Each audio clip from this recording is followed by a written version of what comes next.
അപ്പോൾ അതാ ഈ സാധനം എന്താണെന്ന് ആർക്കേലും മനസ്സിലായോ? വേറെ ഒന്നുമില്ലടാ, അതാ ഈ ഒരു ടൈലിന്റെ പീസാണ് കേട്ടോ. അപ്പോൾ അത്ഭുതം ഉണ്ടാവും, നമുക്ക് ഇന്നത്തെ ഈ ഒരു ക്രാഫ്റ്റ് ടൈൽ പീസ് കൊണ്ട് ഉണ്ടാക്കാം. അപ്പോൾ നമ്മുടെ വീട്ടിൽ ടൈൽ വർക്ക് കഴിയുമ്പോഴേ ഇതിന്റെ ബാക്കി വരുന്ന ഇതേപോലത്തെ പീസസ് നമ്മൾ ഒന്നുകിൽ മുറ്റത്ത് അല്ലെങ്കിൽ വീടിന്റെ ബാക്കിൽ ഒതുക്കിയിടാറാണ് പതിവ്. അപ്പോൾ ആ ഒരു പീസസിൽ നിന്ന് നമുക്ക് യൂസ്ഫുൾ ആയിട്ടുള്ള എന്തെങ്കിലുമൊക്കെ ഉണ്ടാക്കിയാലോ. എൻ്റെ സ്പെറ്റ്സ് ഉണ്ടല്ലോടാ, ഞാൻ എവിടെയെങ്കിലും വെച്ചാൽ അത് മറന്നു പോകും. അപ്പോൾ ആ ഒരു പ്രശ്നം സോൾവ് ചെയ്യാൻ വേണ്ടിയിട്ടാണ് കേട്ടോ ഞാൻ ഈ ഒരു ഐഡിയ എടുത്തത്.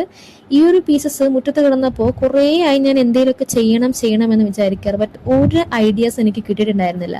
അപ്പോൾ ഈ ഒരു ടൈൽ പീസ് കണ്ടപ്പോൾ എനിക്ക് ഈ ഒരു ഐഡിയ കിട്ടി. വേറെ ഒന്നും നോക്കിയില്ല, എടുത്തു, അതിനൊന്ന് വാഷ് ചെയ്തെടുത്തു. ദെൻ ഇതിൽ എന്ത് ഡിസൈൻ കൊടുക്കാമെന്നായിരുന്നു എനിക്ക് ആ അടുത്ത കൺഫ്യൂഷൻ. അപ്പോൾ ഞാൻ നേരെ പിൻട്രസ്റ്റ് കയറി കുറേ ക്യൂട്ടായിട്ടുള്ള കുറേ പാറ്റേൺസ് പിക്ചേഴ്സ് ഒക്കെ കണ്ടിട്ടും എനിക്ക് അത്ര ഒരു സാറ്റിസ്ഫാക്ഷൻ കിട്ടാത്തതുകൊണ്ട്, ഐ മീൻ വേറെ എന്തെങ്കിലും വെറൈറ്റി ആയിട്ട് നോക്കണം എന്നുള്ളത് കൊണ്ട് ഒരു ലെമണൈഡിന്റെ ഷേപ്പ് കണ്ടപ്പോൾ, ഐ മീൻ ആ ഒരു പിക്ചർ കണ്ടപ്പോൾ എനിക്ക് ഇഷ്ടപ്പെട്ട് അത് ട്രൈ ചെയ്യാന്നാണ് കേട്ടോ ഞാൻ വിചാരിച്ചത്.